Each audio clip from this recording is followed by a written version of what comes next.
বন্ধুরা, সবাই কেমন আছো? আশা করি ভালো আছো। তো আজকে আমরা এই যে সবাই পরিবারের সবাই মিলে দীঘায় যাচ্ছি। না, আমরা নিয়ে যাচ্ছি। এই যে এখানে আমি কাকিমা, আমি, এই যে সবাই দেখতে পাচ্ছ, অনেকেই আছি।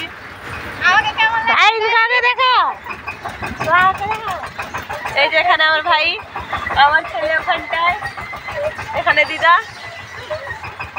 আমাকে কেমন লাগছে? হ্যালো গাইস, আমাকে কেমন লাগছে সবাই কমেন্ট করে জানিয়ে দিও। কেমন লাগছে গাড়িটা আমাদের ভালো লাগছে। হ্যালো বন্ধুরা, এখন আমরা দীঘায় পৌঁছে গেছি প্রায়। দেখতে পাচ্ছ, জায়গাটা দেখলেই চিনতে পারবে তোমরা।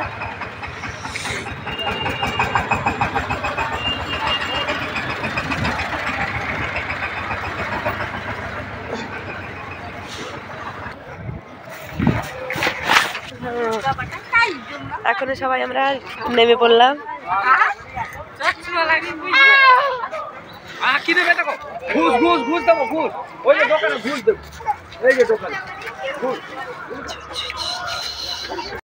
হ্যালো বন্ধুরা, এখন আমরা দীঘায় পৌঁছে গেছি। তো দেখো, সবাই আমরা রিক্সা থেকে নামছি। এই যে আমার ভাই আরও চলে যাবে এক্ষুনি দোকানে, কেননা ওখানটায় আমার ছেলে, আমার দিদির ছেলে, দিদির মেয়ে দোকানটাই আছে। আমার কাকুদেরকে নিয়ে গেছে। আদরের নাতি নাতনি তো, দাদাইদের থেকে তো পকেট ফাঁকা করবেই। একটা নয়, দুটা নয়, 5-5টা দাদাই তাদের, তো একটু তো আবদার করবেই। দেখো পুচকিটারও দেখো অবস্থা, আমার কাকুর কোলে চেপে আছে। এই যে আমার ছেলে, দেখো ছোট্ট ছোট পায়ে যাচ্ছে হেঁটে হেঁটে। দেখো দীঘার ধারে চলে এসছে। এবার আমাদের পৌঁছতে প্রায় 12:30টার মতন বেজে গেছে। সবাই খাচ্ছে, এখন আমরা পৌঁছালাম। তো কেউ চান করবে না আজকে, আমিই চান করব। আমি আর এই ছোট বাচ্চাগুলো চান করবে এক্ষুনি। এই যে দেখো, এখান থেকে উঠবো। ভাজাওয়ালা চলে গেল। দেখো খালি কিভাবে যাব, জায়গা খুঁজছি আমি ওপারে, কিভাবে যাব, এত ভিড়। এই সবাই আসছে, উঠছে। এখানটায় আবার আমার দিদির মেয়ে, আমার ছেলে, দুজন। দেখো কি অবস্থা কাদা খেতে। দেখো এখন আমরা সবাই মিলে খেতে বসে গেছি। দেখো এই যে এতজন দেখছো, এতজন সবাই মানে একসঙ্গে এসছে একটা রিক্সায় করে। তো এত মজা লাগছিল বলবো কি, খুব মজা লাগছিল। সেই ছোটোবেলায় সবার সঙ্গে আসতাম, তারপর তেমন খুব একটা আসা হয়নি দীঘায়। আসা হয়নি বলতে তেমন একসঙ্গে আসা হয়নি, একাই এসছি আরও। এবার আমরা চলে যাচ্ছি শঙ্করপুরের মেলা দেখতে। এই যে মোহানায় যাব ভেবেছিলাম প্রথমে, তো মোহানায় তেমন অনুষ্ঠান আরম্ভ হয়নি, তাই ভাবলাম আগে শঙ্করপুর থেকে ঘুরে আসি, তারপর মোহানায় যাব। চলে যাচ্ছি মোহানায়, প্যান্ডেলে পৌঁছে গেলাম। এই যে যাচ্ছি, এটা হচ্ছে স্টেজ। ঢুকছি, দেখো কত লোক, এখানটাই লোক হয়েছে, ওখানটাই ফাঁকা দেখে এলাম।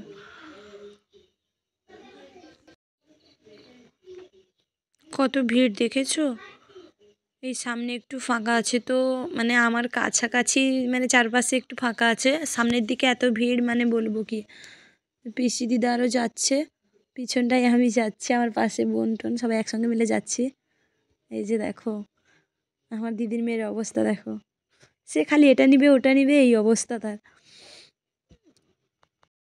প্যান্ডেলটা দেখো খালি, এত সুন্দর বানিয়েছে না, মানে বলবো কি, আমার দূর থেকে দেখে এত ভালো লাগছিল, তো পাশে গেলে কি হবে। দেখো যেন মন্দির বানিয়ে ফেলেছে পুরো, ইট বালি সিমেন্ট দিয়ে, এইভাবে লাগছে দূর থেকে। আর লাইটের ফিনিশিং এত করেছে, অনেক মানে লাইটের ব্যবস্থা ছিল।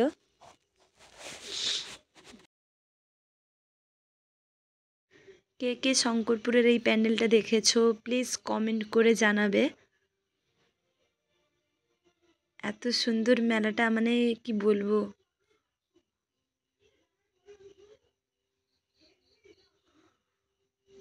সেই ছোটোবেলাকার কথা মনে পড়ে যায় দাদু দিদার সঙ্গে। সেই আগের মতনই চলে এসেছি আবার দাদু দিদার সঙ্গে, মানে বাবার বাড়ির পরিবারের সঙ্গে চলে এসেছি মেলা। তোমাদের দাদা আসেনি আজকে মেলাতে, আমার সঙ্গে আসেনি। তো দেখো ফুলের বাগান করেছে সামনে, তারপরে এপাশে ফোয়ারার উপাশে যে বাচ্চাদের জাম্পিং দেওয়া। আমার ছেলে তো এখান থেকে যাবেই বলছে না, আমি এখান থেকে সরতেই পারছি না। দেখো পিসি দাঁড়িয়ে আছে। প্যান্ডেলটার কাজ দেখেছো, এত সুন্দর করে করেছে না বলবো কি। এখানে আবার ভোলে বাবা বসে আছে, আমার ছেলের প্রিয় ঠাকুর। তো এখানেও আমার ছেলে দাঁড়িয়ে আছে, যাবে বলছে না। এই যে দেখো আবার ফিরে চলে এসছে, ওখানটায় দাঁড়িয়েছে, আমি এদিকটায় চলে এলাম। তো পিসিকে বললাম নিয়ে আসতে সঙ্গে করে। দেখেছো সিংহ এখানে গেটের সামনে করেছে, তো কাজগুলো দেখো কত সুন্দর করে বানিয়েছে। তো অনেক সময় লেগেছে। দেখো কত ভিড়ের চাপ, তো ভিড়ের চাপে মেলা দেখতে তো খুবই ভালো লাগে। তো আমার আমার মানে এত ভালো লাগে বলবো কি, সেই ছোটোবেলাকার কথা মনে পড়ে যাচ্ছিল তখন। তো কেননা আমি দাদু দিদার সঙ্গে আরও এসেছি, তো সেই ছোটোবেলায় দাদু দিদার হাত ধরে মেলায় যাওয়া, সেই কথাগুলো মনে পড়ে যাচ্ছিল আমার। দেখো কাজগুলো, খালি দেখো কাজগুলো এত সুন্দর করেছে,